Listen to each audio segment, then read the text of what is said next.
Hi everyone, and welcome to Graphic Design Meets Science. This is a brief presentation where I'll try to describe first what graphic design is and how graphic designers are able to achieve a good level of design in communication, and why graphic design is important both in today's world and more specifically in the scientific community, in the scientific world. So I guess we can start by defining what graphic design is.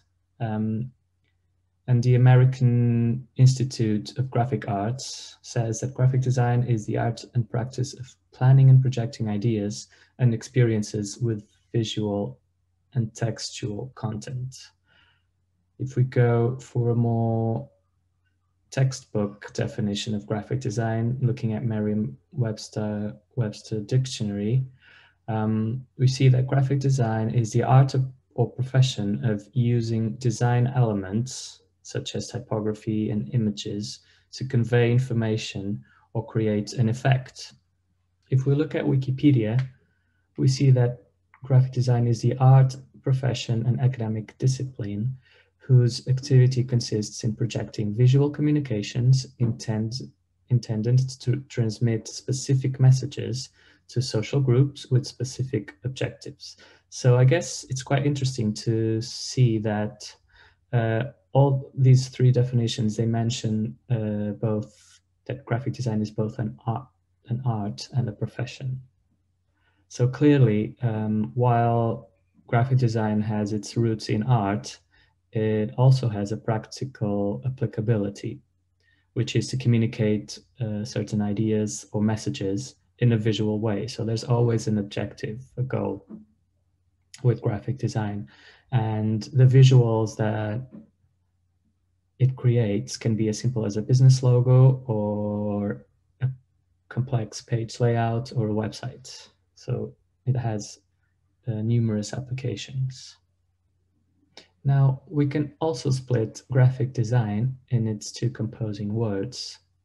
And we see that if we look at the graphic side of it, it's way more related to art, imagination, and expression, and it's made up of visual elements, which are the building blocks of design, meaning these are the elements that we as designers use to create our graphic pieces. And we can use mediums as diverse as drawing, painting, engraving, lettering, etc. These elements, or the building blocks of design, are line, color, shape, texture, space, form, and typography. On the other hand, we have the design side of graphic design, which refers to the rational thinking, problem solving, and practicality side of it. So it brings together all the decisions that a designer needs to make before they even start working on a project. It's composed of the principles of design, which are the rules that we usually follow to build our graphic pieces. These principles are like a set of rules. They are contrast, repetition, emphasis, hierarchy, scale, and balance. So just to summarize, graphic designers, they use the elements of design to compose their graphic pieces and the principles of design to decide what's the best way, how to do it, and how to best convey the message that they want to convey. Now, as we don't have time to go over the elements and principles of design one by one, I just wanted to give you an overview on how, by using these elements properly and by following these rules or principles, we can achieve better design. So, for example, consistency is super important. It's important to be consistent with your designs. That means you will have a cohesive brand or a message, and you'll keep the audience engaged and focused. The two most important things to take into account are colors and fonts. It's always best not to use more than 2 or 3 colors. We try to keep it to a minimum. And that means, for example, by looking at these examples here, it's easy to see which belong to the same brand or the same campaign. And the same is true for any scientific publication, for example.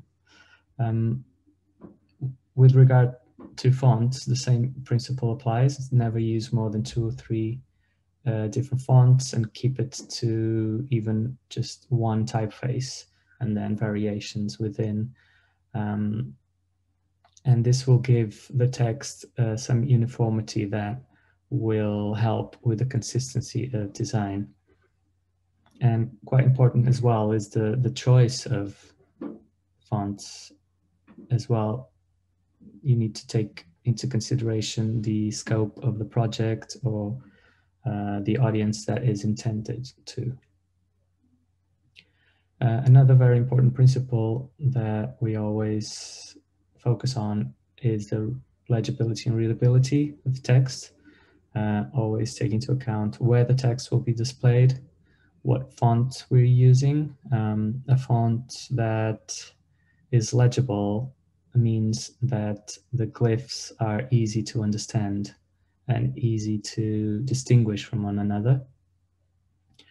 And readability is more related to the text blocks, so paragraphs, for example. And it matters that we have to take into consideration the type size and the type case, the line spacing or character spacing, the length of the lines. All these things matter in order to create a better readability. Contrast is super important as well, of course, when it comes to choosing colors.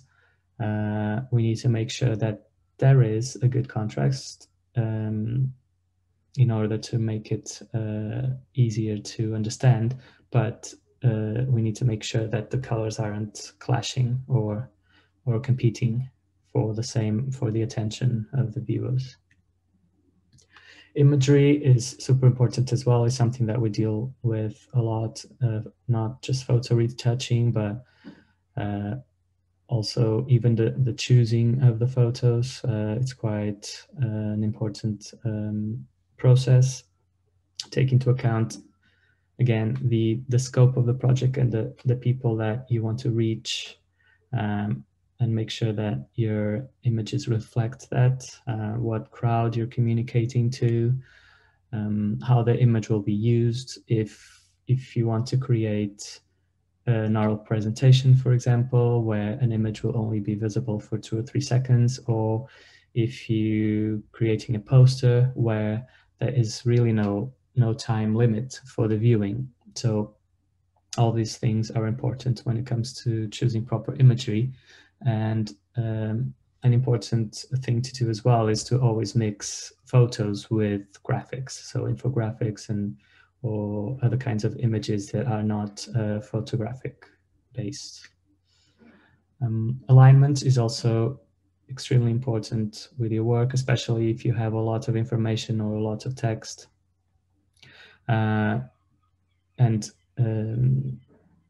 make it not messy. Like a messy design won't be that professional, so you don't want to have that, and it will also not be very inviting for people to look at. So it's quite important that your work is organized and people are drawn to it, and they don't waste too much time trying to look where the information is, and they spend more time actually reading what information is there. White space is quite important as well. It's very important to know that you don't have to fill every available space with graphics. White space is perfectly normal, and it's as important as any design element. It can make a poster or presentation look way more professional and clean. And again, it will help with viewers when reading the information. It will help them navigate through the information as well. Well, if it's well laid out, it will require less time to process again, so leaving more time to actually read the information. And I know, especially in the scientific world community, sometimes it's hard to cram so much information, and you always have with when working on a project, you have so much information that you want to show people, but sometimes it's best to just keep it out of the graphic piece, and it will make your design way much more attractive, and also give you the opportunity to engage in conversation with whoever feels interested in. Finally, one very important principle, and a way to summarize everything that has been said so far, it's KISS, which means keep it simple, stupid. This is a phrase that was coined by Kelly Johnson. He was an aircraft engineer, and it states that most systems work best if they are kept simple rather than made complicated. So it's kind of it's very similar to the Mies van der Rohe concept of less is more. So basically, what we try to do as graphic designers is to not overcomplicate things, keep them simple, keep them clean, and that will allow the audience to stay focused. So especially nowadays where information is just overflowing and we have access to so much of it, that it's important to just be really clear in your message.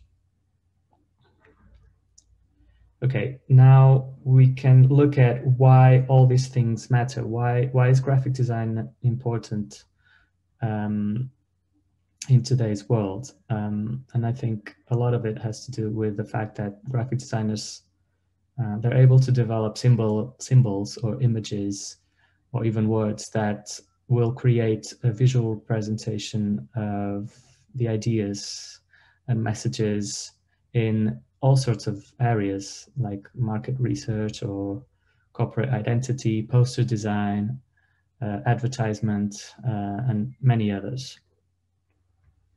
The most obvious role of graphic design nowadays would be branding, of course. Everyone knows what a logo is, and if you look at these examples, I'm sure you can identify all of them. So graphic design has a super important role in distinguishing businesses or institutions, companies from their competitors, so that people know exactly what a company or a business does. And this is obviously related to branding or the messaging of that same company, their products. And it's, in a way, it will also reflect the character of those institutions. On a related note, after identifying the companies themselves, we can help identify the products that they offer, or either commercial products or projects or books. It's quite important to promote the qualities, the marketable qualities of those products. And this will apply to a variety of media, both online and offline. Quite important as well, and this would apply to the scientific community at a great level, is that graphic designers can help in solving visual communication problems. So through the use of typography or visual arts or page layouts, we can generate pieces that will transcend the frontiers and cultural divides, make it accessible for everyone, and be able to translate the results of scientific research or sociological research into visual pieces that will be more easy to understand and make it in a way universal. Quite important as well, obviously graphic design, we're surrounded by graphic design daily, and it helps us navigate cities, navigate museums, navigate the subway, drive across the country. And this is all thanks to visual systems that are in place and messages that get to us on a daily basis, especially, for example, in this past few years with the current pandemic that's going on. It's very important that everyone is on the same page and that the messages are distributed universally and in a very easy way to understand. And finally, I feel like graphic design is super important as well, just to inform or educate people or allow them to play games or raise awareness for important social or environmental, even political issues. And this would be the more non-commercial side of things. And promote literacy by means of the designs as well. That's quite an interesting thing to note. Now we can focus a bit more on the benefits of graphic design to the scientific community. As we see, it's quite important to the world itself, to everyday life, but it has a specific applicability to the scientific world. And it's easy to realize how important it has always been to communicate through images. When we think of any groundbreaking scientific advance, it's usually and very often in visual terms. So the first depictions of the structure of DNA, or Darwin's sketches of the tree of life, Da Vinci's Vitruvian Man, all of that was capable of reaching the audience through a visual representation. And in that sense, they were also able to reach people that were outside of the research communities. Although we all agree that science is fascinating, but it's not always easy to understand. And that's where designers come in. They take up visualization and make the discoveries much more accessible. And I think it's a two-way relationship. So not only can science benefit from graphic design, but design from science as well. Because even though design has been fairly unscientific historically, but in the 1920s, when graphic design, as we know it today, was started taking place, it originated from the arts and crafts movement. So obviously, way closer to art than science. And designers and artists were always they were taught in the same department or the same university. Scientists have always were always kept separate from the art world, or academic world in this case. So for many people, design was a strive for elegant and expressive aesthetics for the products and objects that surrounded us for an everyday life.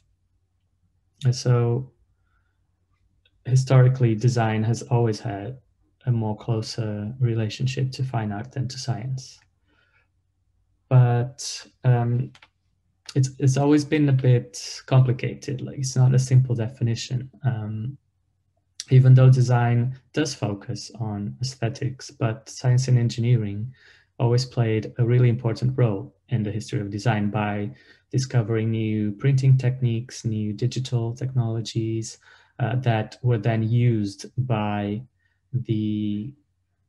graphic design and by design in general, including new materials and new social spaces. But when these discoveries were made, were happening, graphic design made them accessible to everyone. So one could argue that design takes advantage of the scientific progress and in return makes it visible and usable.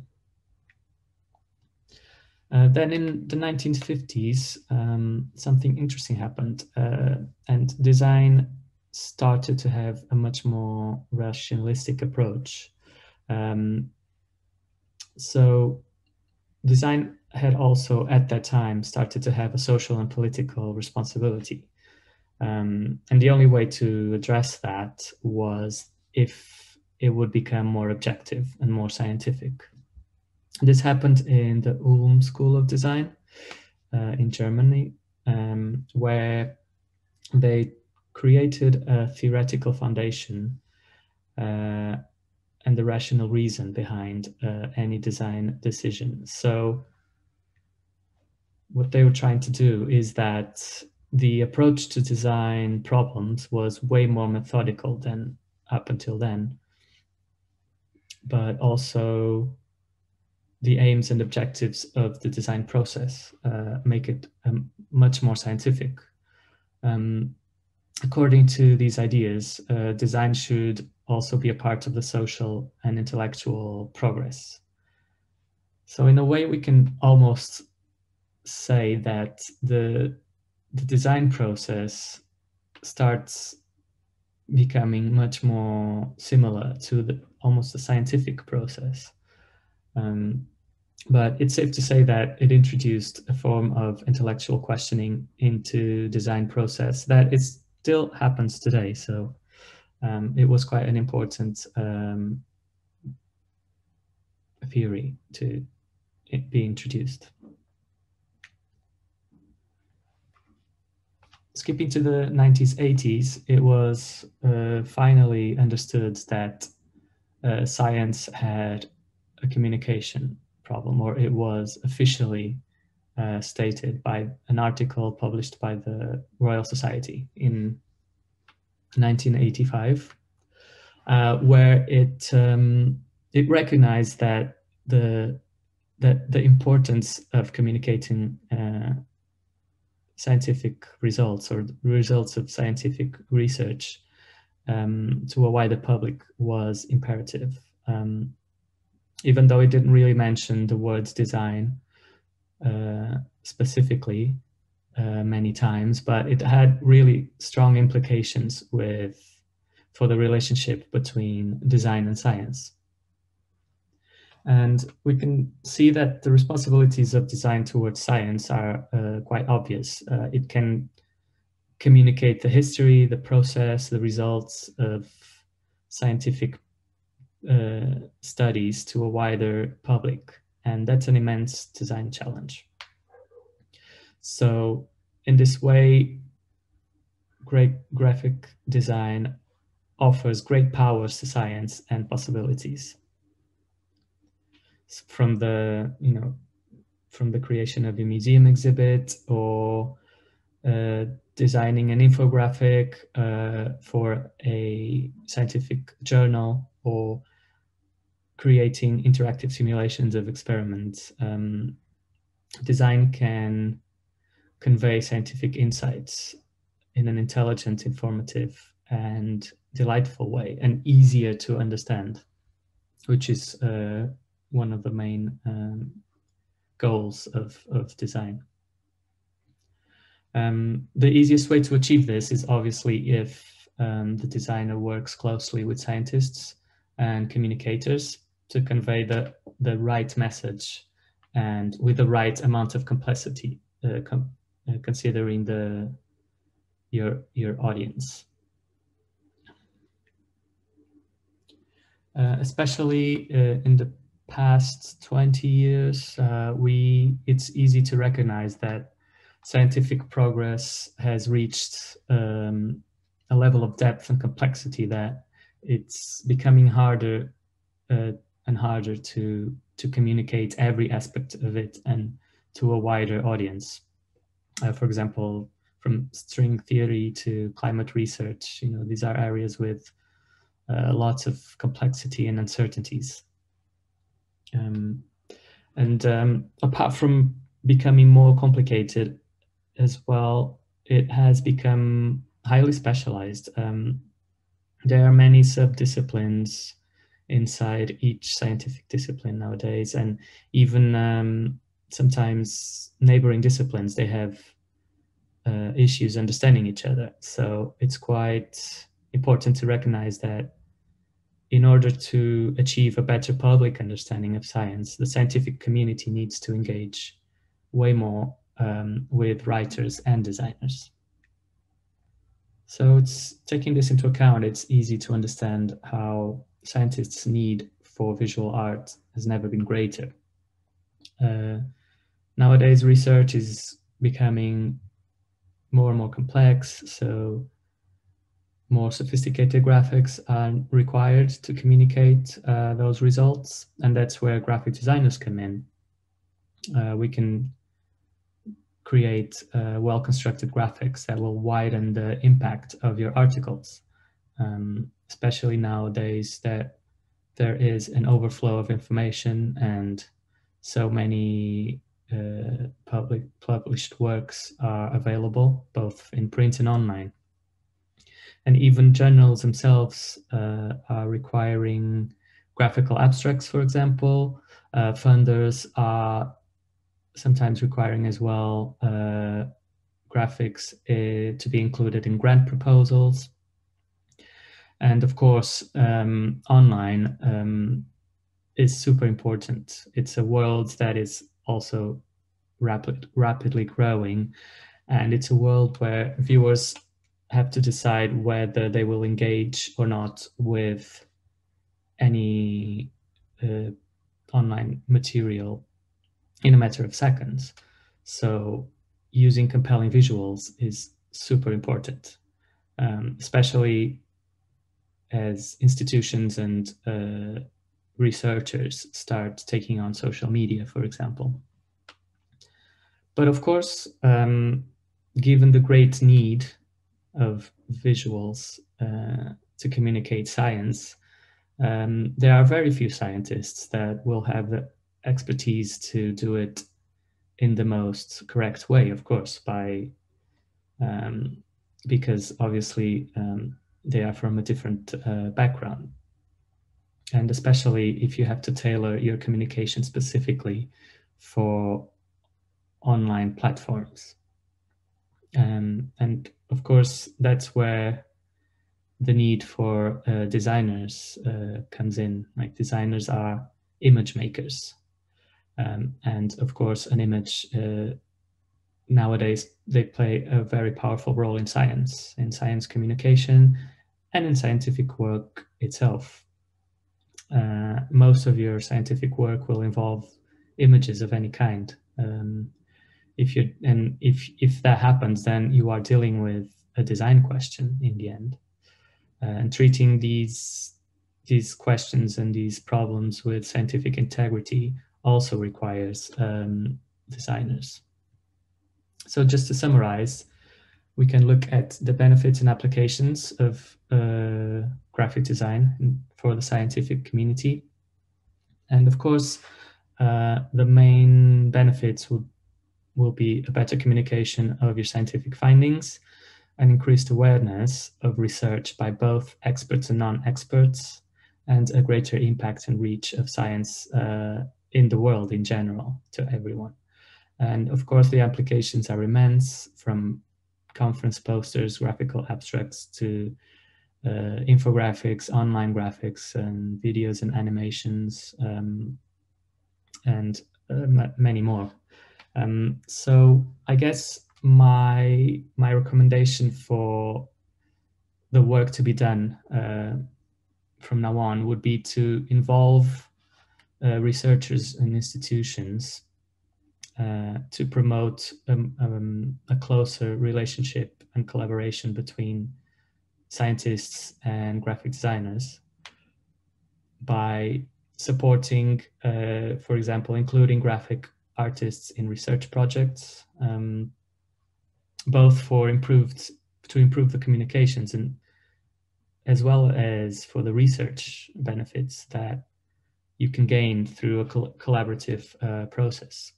From our side, from us graphic art professionals, we also, I think it's our duty to create and expand our networks.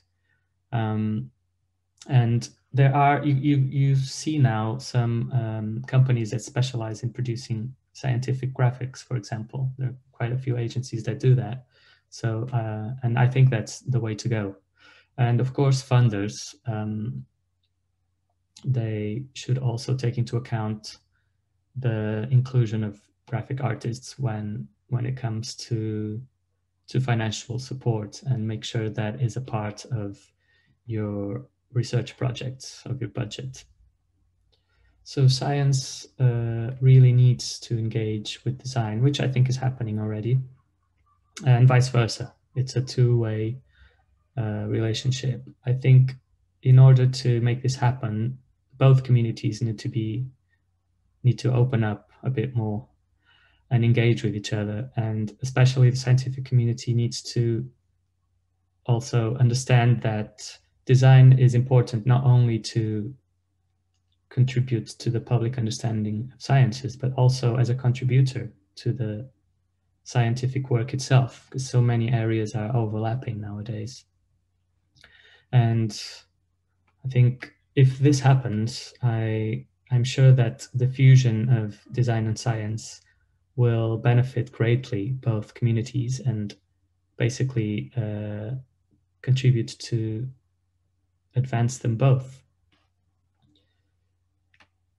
And that's it for me. Thank you very much, and I hope you enjoyed this presentation.